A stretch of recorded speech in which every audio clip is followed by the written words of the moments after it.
अस्सलाम वालेकुम, मैं हूं नुमान अहमद ज़का और आप देख रहे हैं मशवरा टीवी। आपने हमारे पिछले पॉडकास्ट को सराहा, कमेंट्स किया, लाइक्स भी किए। इसी तसलसल को आगे बढ़ाते हुए आज हम एक डिफरेंट किस्म के डॉक्टर से आपकी मुलाकात करवाएंगे। Doctor Quratulain, she is a public health specialist और आए आज हम उनसे मिलते हैं। डॉक्टर साहब अस्सलाम वालेकुम। वालेकुम अस्सलाम। कैसे हैं आप? शुक्र है अल्लाह का। अच्छा डॉक्टर साहब, भाई ये बताएं कि एमबीबीएस करने के बाद आपको ये ख्याल कैसे आया कि आपने एक पब्लिक हेल्थ स्पेशलिस्ट बनना है? ड्यूरिंग माई एमबीबीएस टाइम मुझे ये फ़ील हुआ कि जो हम लोग स्टडी कर रहे हैं उसके अंदर ट्रीटमेंट और डायग्नोसिस तक ही हम लिमिटेड हैं। अब और वो इंडिविजुअल लेवल की अप्रोच थी।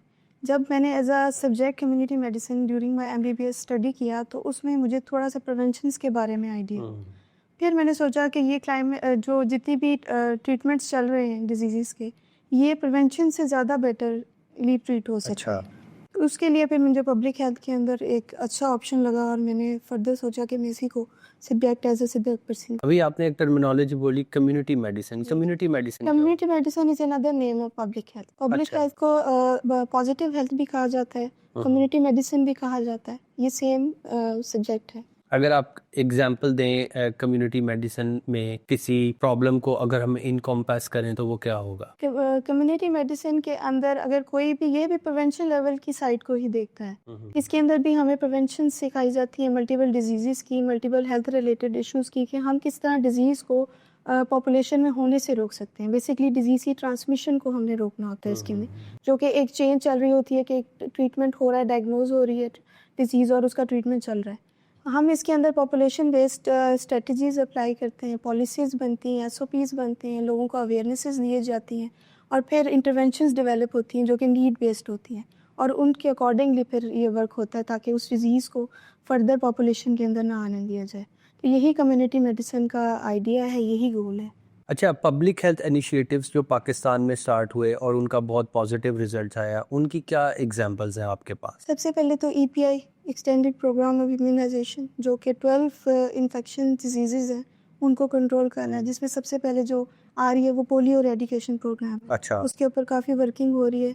और फिर उसके अलावा लेडी हेल्थ वर्कर प्रोग्राम, जो कि डोर टू डोर जाके कम्युनिटी को अवेयरनेस दे रही हैं, उनकी हेल्थ से रिलेटेड हेल्थ अलर्ट्स का बता रही हैं। और उसके अलावा डिफरेंट हेल्थ कैंपेन्स चल रही हैं जो अवेयरनेस कैंपेन्स हैं, मेंटल हेल्थ रिलेटेड हैं। अच्छा। और प्रोग्राम्स डिफरेंट साइट पे चल रहे हैं जो कि टीबी कंट्रोल है, hepatitis, malaria control, dengue control programmes हैं। ये सब प्रोग्राम्स जो हैं ये प्रिवेंशन साइट के ऊपर चल रहे हैं, लोगों को अवेयरनेसेस दे रहे हैं। क्या ये अवेयरनेस सिर्फ अस्पतालों में लगे हुए इश्तहार तक महदूद है या इनका वाकई अमली तौर पर लोगों तक कोई असर पहुंच रहा है? इनका अमली तौर पर लोगों तक असर पहुंच रहा है क्योंकि doctor as a clinical doctor उसका उनका भी एक ये फ़र्ज़ है कि वो लोगों को इस प्रिवेंशन के बारे में बताएं, क्योंकि prevention saves more life than treatment. तो इसके लिए फिर हम डॉक्टर्स की भी हम ट्रेनिंग्स करते हैं, डॉक्टर्स को भी इस चीज़ के बारे में लाते हैं कि आप प्रिवेंशन के बारे में लोगों को ज़्यादा बताएं, रादर देन कि आप एक पेशेंट किसी भी इन्फेक्शन डिजीज़ के साथ आ रहा है, ट्रीट करते हैं और आप उनको वापस भेज देते हैं। प्रिवेंशंस को अडॉप्ट करेंगे वो तो शायद ये डिज़ीज़ का साइकिल ना चल सके। इसके लिए फिर हम डिफरेंट कैंपेन्स भी चलाते हैं, कम्युनिटी लेवल पे भी जाके वर्क करते हैं रूरल एरियाज़ के अंदर। और फिर उसके अलावा हम हॉस्पिटल सेटिंग्स के अंदर भी काफ़ी लोगों को अवेयरनेस देते हैं इस चीज़ की। जितने भी बल्क हमारे पास पेशेंट्स का आता है उन सबको हम गाइड करते हैं कि किस तरह आप अपनी लाइफ स्टाइल्स को चेंज करके, सिंपल अपनी लिविंग स्टाइल्स को चेंज करके, अपनी हेल्दी डाइट करके आप किस तरह कोई भी डिज़ीज़ को प्रिवेंट कर सकते हैं और इस प्रोसेस में आने से बच सकते हैं। जी हाँ नाजरीन, लाजमी नहीं है कि डॉक्टर्स के पास जाएं और आप अद्वियात ही उनसे लिखवाएं। आप उनसे एहतियाती तदाबीर भी पूछ सकते हैं और इस बात का भी ध्यान रख सकते हैं कि वो आपको इन तमाम चीज़ों से आशनास करवाएं जिनसे आप बीमारी को फैलने से रोक सकते हैं और लोगों की भी मदद कर सकते हैं कि बीमारी मजीद जो है वो ना फैले। बहुत सारी जो डिजीज़ हैं उनमें से अगर एक आप पिन पॉइंट करें कि वो सिर्फ पब्लिक हेल्थ पर अमल करने से या वो प्रिवेंटेबल है, वो कौन सी होगी? एक डिज़ीज़ तो इसको आई गेस काउंट नहीं कर सकते क्योंकि सारी डिजीज़ जो हैं वो पब्लिक हेल्थ डिपेंडेंट है। नहीं, अगर आप कहें कि ये अमल अगर ठीक कर दिया जाए तो इस बीमारी के ऊपर बहुत हद तक काबू पाया जा हेल्थ सकता है। एजुकेशन अच्छी होनी चाहिए, हेल्थ लोगों को एजुकेशन। अवेयरनेस होनी चाहिए किसी भी डिज़ीज़ से रिलेटेड, क्योंकि डिज़ीज़ का पैटर्न सिर्फ 3 चीज़ों के ऊपर बेस करता है, एजेंट, होस्ट और इन्वायरमेंट पे। आपको एजेंट्स का पता हो, होस्ट का पता हो और इन्वायरमेंट का, अगर ये तीनों चीज़ें सेटल हो जाएंगी तो डिज़ीज़ कभी भी अगर फॉर एग्जांपल ये ड्रग रेजिस्टेंट टाइफाइड है, इसमें एजेंट कौन है, होस्ट कौन है? एजेंट जो कॉजेटिव एजेंट है, जो काज कर रहे हैं, जो बैक्टीरिया इसके अंदर, जो सैल्मोनेला टाइफाई, ये जो कॉजेटिव एजेंट है वो आ जाता है। होस्ट के अंदर आ जाते हैं ह्यूमन बींग्स, जो होस्ट हैं। हम इनमें लोग। एनिमल्स भी आ जाते हैं, क्योंकि अच्छा। कुछ डिजीजेज ऐसी हैं जो एनिमल्स से भी ह्यूमंस को जा रही हैं। और ह्यूमन से भी एनिमल को जा सकते हैं? ह्यूमन से भी जाती हैं, लेकिन ज़्यादातर ये एनिमल्स से जो ह्यूमंस कैच करते हैं जैसे। और फिर आ जाता है, आप उस होस्ट के अंदर डिफरेंट क्राइटेरियाज आ जाते हैं, उसमें उनकी जेनेटिक्स भी आ जाती है, उनका लिविंग स्टाइल्स आ जाते हैं, उनके लाइफ स्टाइल्स आ जाते हैं, जितनी उनकी फूड, न्यूट्रिशन, सोशो इकोनॉमिक सारे कंडीशन, क्योंकि ये सब चीज़ें मिल के एक ह्यूमन बींग को अफेक्ट कर रही है। अगर यही चीज़ होस्ट में ठीक हो गई और लोगों को अवेयरनेस होगी, तो शायद वो डिजीज़ जो है उसको चांस ना मिले कि वो होस्ट के ऊपर में आए। और फिर एनवायरनमेंट कंडीशन, जैसे अब पोल्यूशन बहुत ज़्यादा अफेक्ट कर रही है लोगों को, फ्लड्स आ रहे हैं, वेक्टर बोर्न डिजीज़ बहुत ज़्यादा फैल रही हैं, तो ये क्लाइमेट चेंज भी एक बहुत बड़ा इशू है। अगर ये तीन चीज़ें मिलके अगर इनको ठीक किया जाए या लोगों को अवेयरनेस बेसिक पॉइंट पे दी जाए, तो कोई भी डिजीज़ आने से रोकी जा सकती है। अच्छा, पाकिस्तान में 4 मौसम है, सर्दी, गर्मी और बहार और ख़ज़ां। कौन सा मौसम जो है वो सबसे ज़्यादा लोगों की हेल्थ को अफेक्ट करता है? गर्मी में जो मानसून सीज़न, जिसमें स्पेशली ह्यूमिडिटी रहती है, उसमें गैस्ट्रो के काफ़ी केसेस, मीज़ल्स के, और उसके अलावा जो है ये स्किन एलर्जीज, इन्फेक्शंस आ जाती है, रेस्पिरेटरी ट्रैक्ट इन्फेक्शंस काफ़ी ज़्यादा फैलती हैं इसके अंदर। और फिर वेक्टर बॉर्न डिजीज़, जिस तरह पहले मैंने बताया, आजकल तो ये ऑन द टॉप है, क्योंकि इसमें डेंगू और मलेरिया जैसी बीमारियां जो हैं वो लोगों में फैलती हैं, और वो फिर लाइफ थ्रेटनिंग ये केस बन जाता है। तो इसमें जो डॉक्टर्स का रिस्पांस है, डॉक्टर्स कम्युनिटी का, वो किस तरह से, क्या वो सेटिस्फैक्ट्री है गवर्नमेंट लेवल पे या प्राइवेट लेवल पे? अगर आप as a public health specialist में अगर ये बात करूं, तो इसमें ये है कि गवर्नमेंट लेवल के ऊपर बड़ी स्केल के ऊपर ये इस पे वर्क होता है। मतलब हम लोगों का काम है कि प्रिवेंशन, हमने कोई डिजीज़ होने से रोकना है। हॉस्पिटल लेवल के अंदर ट्रीटमेंट और डायग्नोसिस तक की चीज़ लिमिट हो जाती है। उसके अंदर ये है कि लोग जो है वो ट्रीटमेंट डायग्नोज करते हैं और ट्रीटमेंट लेवल चलता है। हम लोगों का ये है कि अगर आप प्राइवेट सेटिंग पे आए, तो प्राइवेट सेटिंग के अंदर भी यही चीज़ है, क्योंकि उसके अंदर जो डॉक्टर्स अपॉइंट होते हैं, लाइक उनकी बहुत बड़े स्केल के उनका विजन नहीं होता ब्रॉड, क्योंकि वो सिर्फ हॉस्पिटल्स और मेडिकल कॉलेजेस तक ही रह जाते हैं। लेकिन अगर गवर्नमेंट सेटिंग पर जाए, तो आपको बहुत अपॉर्चुनिटीज़ मिलती हैं, आप कम्युनिटी एरिया में जाते हो, वहाँ वर्क करते हो, और उस लेवल पे काफ़ी आपको लोगों के बारे में पता भी चलता है, नीड्स के बारे में, गैप्स के बारे में। तो इस तरह फिर कोई भी हेल्थ अलर्ट हो, उसको ओवरकम किया जा सकता है। ओवरकम किया जा सकता है, बिल्कुल ठीक बात। अच्छा, अब मैंने ये चीज़ नोट की है कि बहुत सारी antibiotics, including broad spectrum antibiotics, अब लोगों पर असर नहीं करती। लोगों के बुखार ठीक नहीं होते, गले ठीक नहीं होते, एक डॉक्टर से दूसरे डॉक्टर के पास जाते हैं, उनको लगता है शायद ये डॉक्टर अच्छा नहीं है, वो डॉक्टर अच्छी दवाई लिख देगा। इसमें आपका क्या राय है? इसको एक टर्म यूज़ होती है, एंटी माइक्रोबियल रेजिस्टेंस, जो कि अभी भी एट द टॉप है। और इसके अंदर ये है कि लोगों की एक वायरस और बैक्टीरिया म्यूटेट कर रहे हैं, क्लाइमेट चेंज के साथ डिफरेंट चेंजेस उनके अंदर आ रही हैं, उनके साइन एंड सिम्टम्स जो कि पहले आए हों, तो वो अब डिफरेंट लोगों पे डिफरेंट साइन एंड सिम्टम्स आ रहे हैं जी। और ये है कि उसके ऊपर क्लाइमेट चेंज की वजह से फिर बैक्टीरिया भी इतना जौन सा है, उसके ऊपर अगर एंटीबायोटिक अगर हम कोई भी देंगे, तो फिर वो उस तरह वो नहीं अडॉप्ट करेगा बैक्टीरिया, जिस तरह प्रीवियसली उसके ऊपर अटैक किया था एंटीबायोटिक। सेकेंडली, लोगों के इंफॉर्मेशन इतनी ज़्यादा नहीं है, लैक ऑफ एजुकेशन की वजह से रिगार्डिंग हेल्थ। उनको ये है कि वो प्रॉपर अपना ट्रीटमेंट, एंटीबायोटिक का कोर्स प्रॉपर नहीं करते। अच्छा। 2 डेज लेते हैं, बुखार ठीक होता है, वो छोड़ देते हैं, हाँ। उसकी वजह से बैक्टीरिया जो होता है वो ज़्यादा रेजिस्टेंट हो जाता है उस एंटीबायोटिक से रिलेट। तो ये कुछ ऐसी चीज़ें हैं जो कि प्रैक्टिस हो रही हैं हमारी अच्छा, कम्युनिटी के। ये भी देखने में आया कि किसी जगह पर डॉक्टर ने अगर 5 mg लिख कर दी है, 500 mg, तो वो 250 कर लेंगे, यार इतनी हैवी एंटीबायोटिक जो है हमसे खाई नहीं जाती। तो एक्चुअली आजकल ऑनलाइन टाइम है, लोग नेट से सब कुछ देख लेते हैं, बहुत सारी अवेयरनेस तो नेट से भी मिल जाती है एंटीबायोटिक की डोज से रिलेटेड है। लेकिन वो लोग जो डॉक्टर्स नहीं हैं, जिनको इतना आइडिया नहीं है, वो उधर से स्ट्रेंथ्स देख के और उसके अकॉर्डिंगली एंटीबायोटिक स्टार्ट कर लेते हैं। लाइक वो ये सोचते हैं कि ये बहुत ज़्यादा पोटेंसी की दे दी है एंटीबायोटिक से, तो हर कोई ये कहता है कि एंटीबायोटिक चाहे पता नहीं क्या चीज़ है जो हमें दे दी है, और ये हमें फर्दर क्या नुकसान पहुंचा सकती है। तो वो फिर ये होता है कि वो स्ट्रेंथ को पूरी नहीं लेते, कम डोजेस लेते हैं, जिसकी वजह से एक तो रेजिस्टेंट हो जाता है बैक्टीरिया और वायरस, और फिर ये है कि वो फर्दर किसी भी मेडिसिन से ठीक नहीं होता। अच्छा, कुछ ये भी प्रैक्टिसेस हैं, लोग जाके मेडिकल स्टोर्स वालों से भी कहते हैं कि हमें ये जी, ये प्रॉब्लम। बहुत कॉमन एक चीज़ है, क्योंकि वो शायद उनको डॉक्टर्स समझते हैं, क्योंकि जी वो अगर मेडिसिन वगैरह दे रहे हैं तो बल्कि खुद उनको जाके उनसे कहते हैं कि हमें ये सिम्टम्स हैं, ये साइंस आ रहे हैं, तो आप हमें ट्रीटमेंट प्रॉपर दें। बल्कि ये खुद हो चुका है मेरे साथ भी। एक फ़ीमेल थी जो बहुत बीमार थी और वो प्रोलॉन्ग एंटीबायोटिक्स का कोर्स कर रही थी सिर्फ उस फार्मासिस्ट के कहने के ऊपर जहाँ से वो मेडिसिन लेने आई थी, और वो ठीक ही नहीं हो रही थी। फिर मैंने उनको गाइड किया, जब मैंने सुना कि वो फर्दर उससे पूछ रही हैं कि कोई और मेडिसिन मुझे दें जिससे मैं रिकवर करूँ, मुझे तो बहुत प्रोलॉन्ग टाइम हो चुका है। और वो फर्दर, और वो ऐसा था कि वो लेमैन था, उसका कोई उस फील्ड में कोई एक्सपीरियंस नहीं था, कोई आइडिया नहीं था। फिर मैंने उस लेडी को समझाया, और मैंने थोड़ा-सा उस फार्मासिस्ट, तो वो शायद नहीं भी था, वो एज़ अ वर्कर ही वहाँ डील कर रहा था, उसको भी मैंने गाइड किया कि इस तरह लोगों को मिसगाइड मत करो। नाज़रीन, मशवरा के अंदर जो एआई तशख़ीस है, एआई डायग्नोस्टिक्स, वो आपको बीमारियों के बारे में ज़रूर बताता है, लेकिन कभी भी किसी दवाई के बारे में नहीं बताता। और वो ये हमेशा रिकमेंड करेगा कि आप किसी काबिल डॉक्टर के पास जाके अपनी अद्वियात जो हैं वो लिखवाएं। Self medication is not a good practice, क्योंकि अक्सर औक़ात अगर आपको किस पोटेंसी की दवाई दे दी गई है, आप उससे फ़र्क पोटेंसी की दवाई लेना शुरू कर देंगे, या अपने कोर्स को मुकम्मल किए बगैर वो एंटीबायोटिक्स ख़त्म कर देंगे, तो बैक्टीरिया और वायरस जो है वो रेजिस्टेंट हो जाएंगे, और जब आपको दोबारा बुखार या बीमारी की अलामात आएंगी तो वो पहले से ज़्यादा सीवियर होंगी।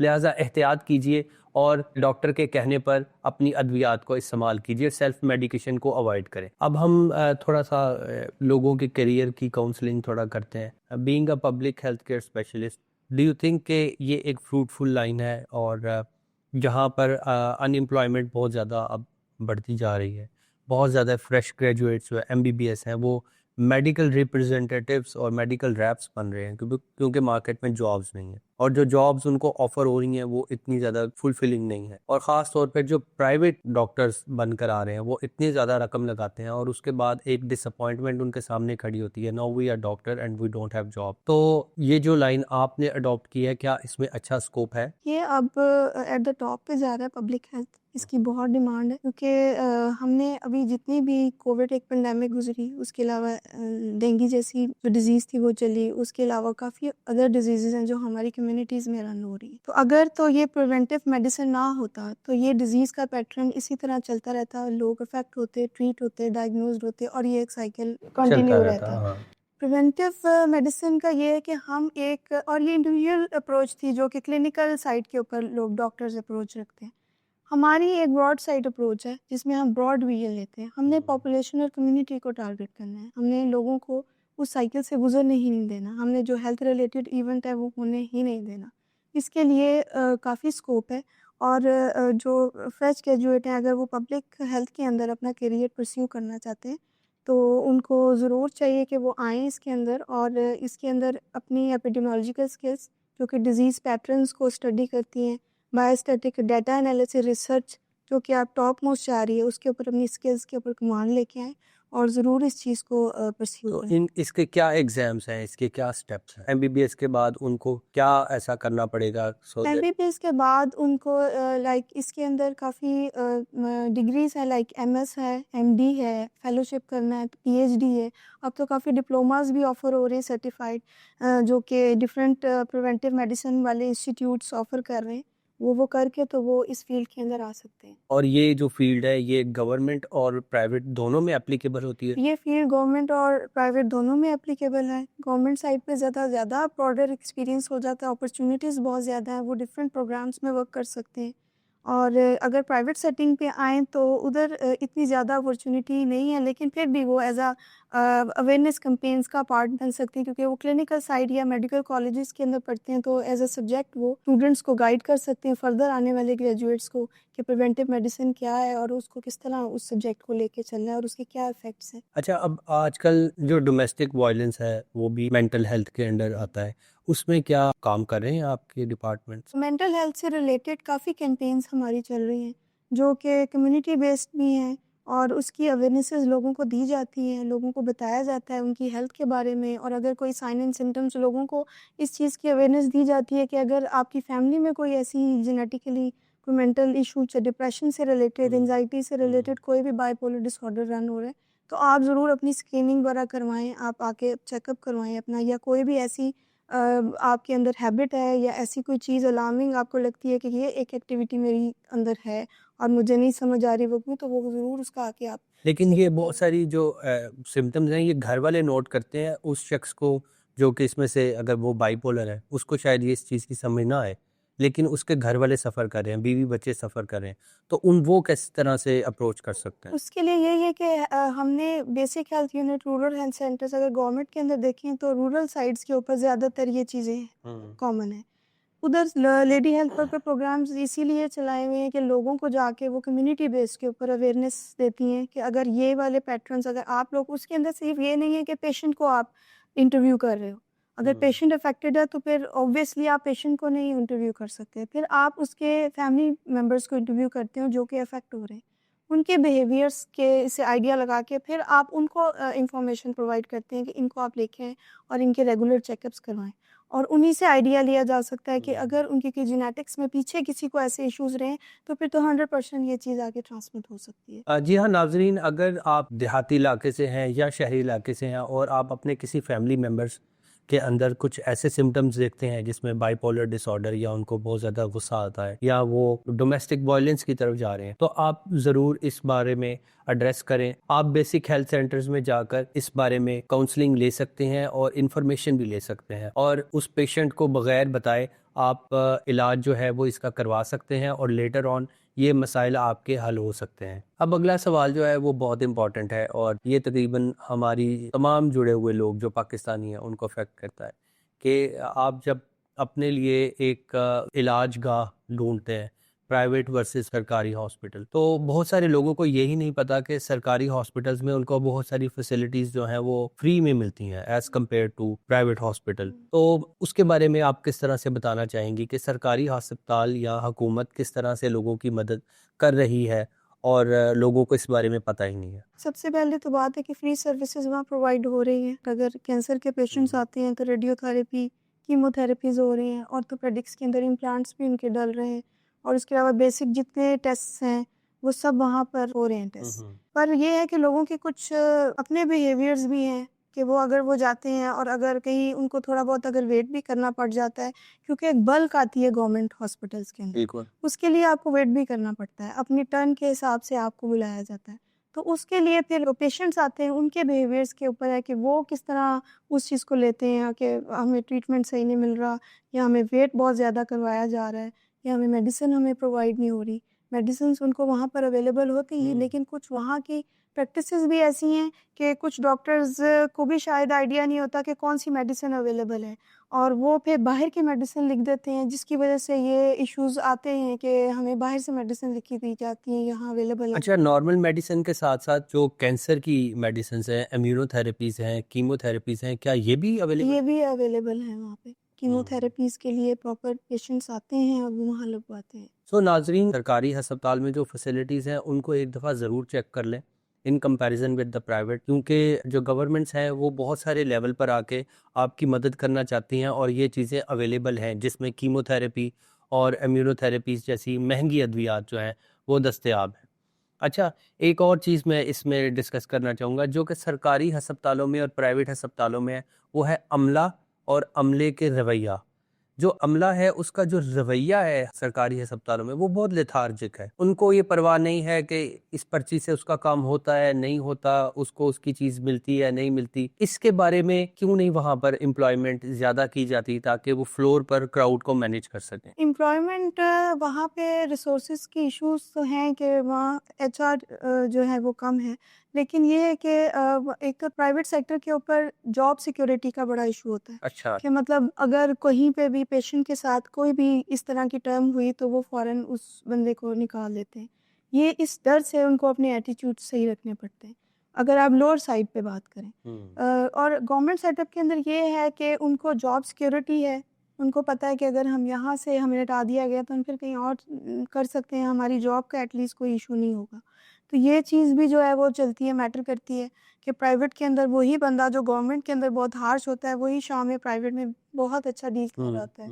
हमारे यहाँ लोगों के अंदर नॉन कम्युनिकेबल डिजीज़ जो है वो है, और उनको पता भी नहीं होता बहुत सारे लोगों को।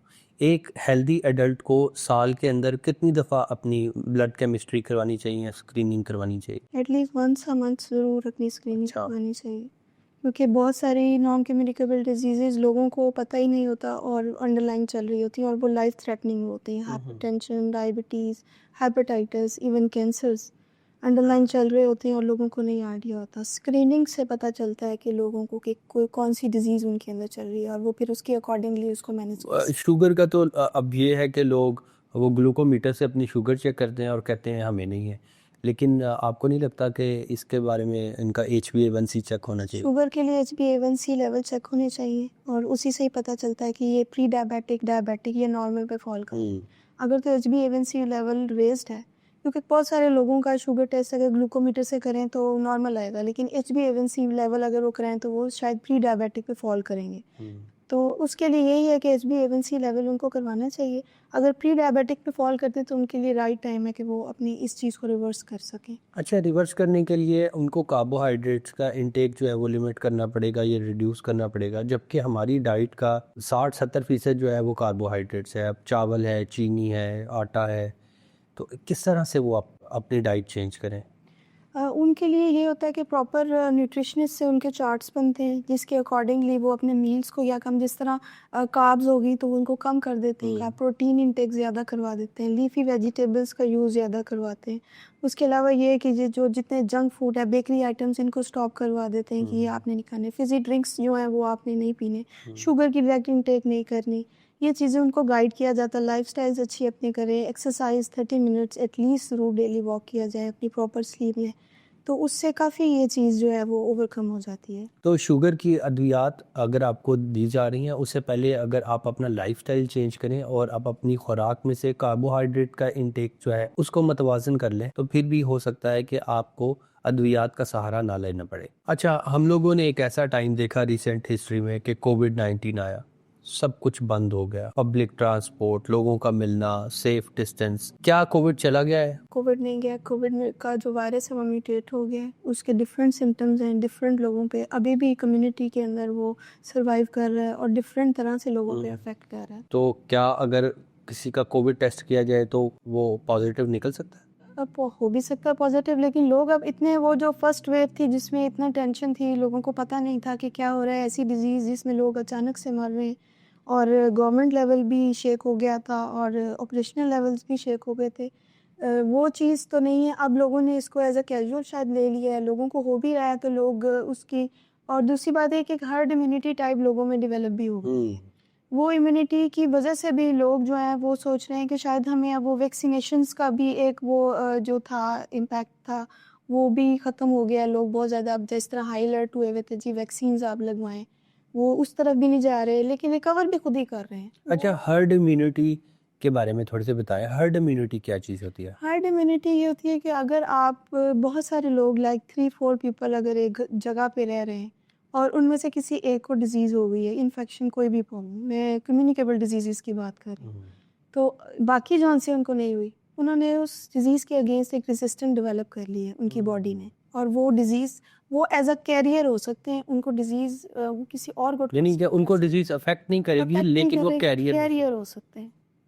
ये हर्ड इम्यूनिटी। अच्छा, पूरी दुनिया में कोविड का पेंडेमिक आया और पाकिस्तान में भी आया, लॉकडाउन्स भी किए गए, सारा कुछ किया गया।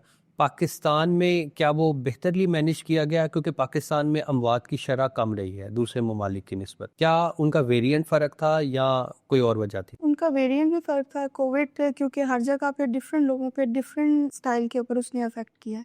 हमारे यहाँ पर अगर मैं अपने कंट्री की बात करूँ तो एक तो हमारी ट्रांसमिशन जो थी, पॉपुलेशन भी डिपेंड करती है कि उधर, एक तो इंडिया अगर आप ले लें तो पॉपुलेशन बहुत वाइज बहुत बड़ा कंट्री है वो। दूसरा ये कि उनकी हाइजीनिक जो स्टाइल्स हैं वो कोई इतने वेल सेटिस्फाइड नहीं है। हमारे हाइजीन से रिलेटेड भी अगर कहें तो लोगों को वैसे भी अवेयरनेस थी कि हाइजीनिकली उन्होंने किस तरह अपने आप को नीट एंड क्लीन इस इन्वायरमेंट को, अपनी इन्वायरमेंट को रखना है। दूसरा ये कि हम लोगों ने भी इस चीज़ में काम किया, लोगों को फर्दर अवेयरनेसेस दी, एजुकेट किया इस बारे में, एसओपीज़ बताया और एसओपीज़ के बारे में लोगों को बताया, हॉस्पिटल सेटिंग्स में बताया।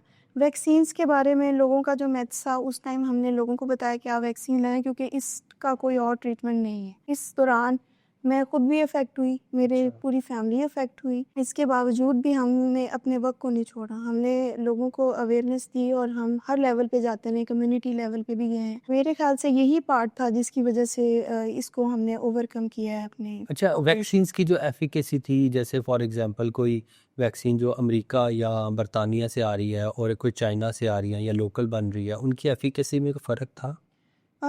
फाइज़र को ज़्यादा था कि प्रायोरिटी पे कि फाइज़र लगवाई जाए। पहले तो वो अवेलेबल ही नहीं थी, तो उसके बाद वो अमेरिका या डिफरेंट अदर कंट्रीज़ के अंदर थी, फिर उसको अवेलेबल करवाया गया कि उसकी 90% एफिकेसी जा रही थी। उसके अलावा हमने ये अवेयरनेस दी कि अगर 60% भी किसी की एफिकेसी है तो आप अगर मार्केट में, क्योंकि गवर्नमेंट लेवल तो फाइज़र स्टार्ट में नहीं दे रही थी, वो तो सिनोवैक सिनोवैक वगैरह दे रही थी, तो वो उन्होंने इसीलिए हमने उनको थोड़ा-सा लोगों को अवेयरनेस इस बारे में कि आप ये वाली वैक्सीन ज़रूर लगवाएँ, एटलीस्ट 60% तो आपके अंदर प्रिवेंशन हो इस चीज़ की कि आपको डिज़ीज़ अटैक आप पे ना करे। लेकिन लेटर ऑन फिर फाइज़र्स भी अवेलेबल हो गई और फिर लोगों ने फिर फाइज़र को ही लगवाया। लेकिन लोगों के अंदर जो मिथ है या कि हमें वैक्सीनेशन लगवाने के बाद बीमारियां हो गई हैं, कार्डियोवैस्कुलर, हमारे लिपिड प्रोफाइल जो है वो हाई हो गई है, क्या इसमें कोई सदाकत है? रिसर्चेज़ इसके ऊपर अभी हो रही हैं, मल्टीपल रिसर्चेज़ हो रही हैं इसके ऊपर। ये आए हैं इश्यूज़ वैक्सीन लगाने के बाद काफ़ी लोगों में कार्डियोवास्कुलर इश्यूज़ आए हैं और इसके ऊपर अभी काम चल रहा है। लेकिन ये है कि मिथ्स तो अभी हैं। अब अगर आप इससे रिलेट करके अलग अगर पोलियो से रिलेट भी करें तो वो भी लोगों को मिथ्स है कि हालाँकि उसमें ऐसी कोई इश्यू नहीं है और उसका कोई ऐसा नहीं है कि वो कोई बैड या हार्मफुल इफ़ेक्ट करे किसी के ऊपर भी। अच्छा, पाकिस्तान में से पोलियो ख़त्म क्यों नहीं हो रहा? यहाँ तक कि वर्ल्ड हेल्थ ऑर्गेनाइजेशन ने कहा कि आप एयरपोर्ट्स के ऊपर बूथ बनाएं और जिन लोगों ने बचपन से पोलियो के कतरे पिए हैं उनको भी पोलियो के कतरे पिलाकर आप भिजवाएं।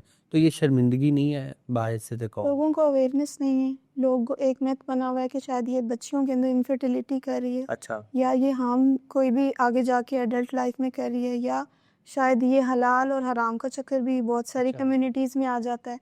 ये चीज़ें और इवन एजुकेटेड फैमिलीज़ हैं जो ये चीज़ सोच रही हैं और यही चीज़ आगे से आगे रन हो रही है, जिसकी वजह से वो इस चीज़ को अब हेल्थ केयर टीम जितनी भी हैं, लेडी हेल्थ वर्कर्स, वो जाती हैं और जाकर polio drops door to door जाकर बच्चों को पिलाने के लिए। लेकिन बहुत सारी फैमिलीज़ जो हैं वो रिलक्टेंट है, वो नहीं बच्चों को लेके आती हैं या वो इनकार कर देती हैं। इसकी वजह से बहुत सारे बच्चे रह जाते हैं या फिर एक डिस्पैरिटी ये है कि लोग कहते हैं कि हम अपने बेटों को पिलाएँगे, बेटियों को नहीं पिलाएँगे। ये भी एक चीज़ चल रही है जिसकी वजह से लोग बेटों को पिला रहे हैं और ब बच्चियाँ बेचारी आगे की लाइफ में जाके डिसेबल हो जाती हैं। और ये चीज़ें अभी भी इस मुआशरे का हिस्सा हैं जिसकी वजह से पोलियो इरेडिकेट नहीं हो रहा हमारे कंट्री से। तो नाज़रीन, पोलियो के बारे में जितनी भी बातें डॉक्टर साहिबा ने की वो बिल्कुल सच है। एक तो अनएजुकेशन जो है वो एक बहुत बड़ा अलमिया बन चुका है कि लोगों ने तरह तरह की बातें गढ़ ली हैं। इसमें मजहबी टच देने की कोशिश की है कि ये लगवानी चाहिए या नहीं लगवानी चाहिए। तो I think time has come कि पाकिस्तान को इस पोलियो की बीमारी से जो है वो निजात दिलाई जाए और Pakistan should be polio free. आपको क्या लगता है कि कब हम डिक्लेयर कर सकते हैं कि Pakistan is polio free now? जब तक हमारी अवेयरनेस लेवल जो है वो 100% पे नहीं चला जाता, हम लोगों को, जितने लोग हैं वो पॉजिटिवली जो है वो इस चीज़ के बारे में नहीं सोचते कि जी हम बच्चों को सबको पोलियो लगाएं। और अगर हमारा सिंगल केस भी इस चीज़ के लिए आता है या कहीं पे अलर्ट आती है या कहीं पे भी इंसिडेंस होता है इस चीज़ का, तब तक पोलियो इस कम्युनिटी में है। अगर हमारे केसेस आने कम हो जाते हैं तो उससे पता चल जाता है कि जी हमारा पोलियो रेडिकेट हो गया। दूसरा, सेकेंडली, हमारे सैनिटेशंस के टेस्ट वगैरह होते हैं, सैंपल्स लिए जाते हैं वाटर के, उसके अंदर भी चेक किया होता है कि जी पोलियो अभी भी है, एग्जिस्ट कर रहा है कि नहीं कर रहा। तो ये बहुत सारे हमारे फैक्टर्स हैं, सिर्फ अवेयरनेस लेवल पे नहीं है। बहुत सारे और भी इश्यूज आ जाते हैं जिसके अंदर एक तो एजुकेशन डेफिनेटली टॉप प्रायोरिटी है। उसके अलावा क्लीन वाटर लोगों को नहीं सप्लाई, और सैनिटेशन के काफ़ी इश्यूज़ हैं, हाइजीन के काफ़ी इश्यूज़ हैं, जिसकी वजह से ये अभी भी स्टिल ये जो डिज़ीज़ है ये हमारी कम्युनिटी में सर्वाइव कर रही एग्जिस्ट है। करती है। अच्छा, कैंसर जो है वो हमारे मुआशरे में बहुत ज़्यादा फैल रहा है, बिलखसूस अगर अब ख़वातीन में ब्रेस्ट कैंसर की बात करें। अब तो अस्पतालों के अंदर बहुत बहुत बड़े ब्रोशर्स और मार्केटिंग कैंपेन्स चल रही हैं जिनमें बता रहे हैं कि 20 साल से ऊपर की जो ख़वातीन हैं वो अपना मेमोग्राम ज़रूर करवाएं। क्या वाकई में कैंसर अब बढ़ रहा है या ये अंडरलाइंग कंडीशन थी जो कि अब डिटेक्ट होना शुरू हो गई है? कैंसर अब अंडरलाइन कंडीशन थी जो कि पहले लोगों को अवेयरनेस नहीं थी। अच्छा। लोगों को पता था तब भी वो मौजूद, लेकिन लोगों को अवेयरनेस नहीं थी। अब टाइम टू टाइम अवेयरनेस बढ़ रही है, लोगों को पता चल रहा है कि ये भी कोई डिजीज़ है या ये भी एक इशू है जो अंडरलाइन चल रहा है और लाइफ थ्रेटनिंग है। और बहुत सारी लेडीज़ को पता ही नहीं होता और उनकी जो स्टेज होती है वो 4 तक पहुंच चुकी होती है और उनको अंदाज़ा नहीं होता और उस टाइम तो कोई ट्रीटमेंट भी नहीं हो सकता, रेडियो कीमो, क्योंकि पूरी बॉडी में फैल चुका होता है। इसलिए प्री टर्म ही इसकी स्क्रीनिंग करवानी चाहिए ताकि फीमेल्स को आइडिया हो कि अगर उनको कोई ऐसा इशू है तो वो प्री टाइम जो है वो ट्रीट हो सके।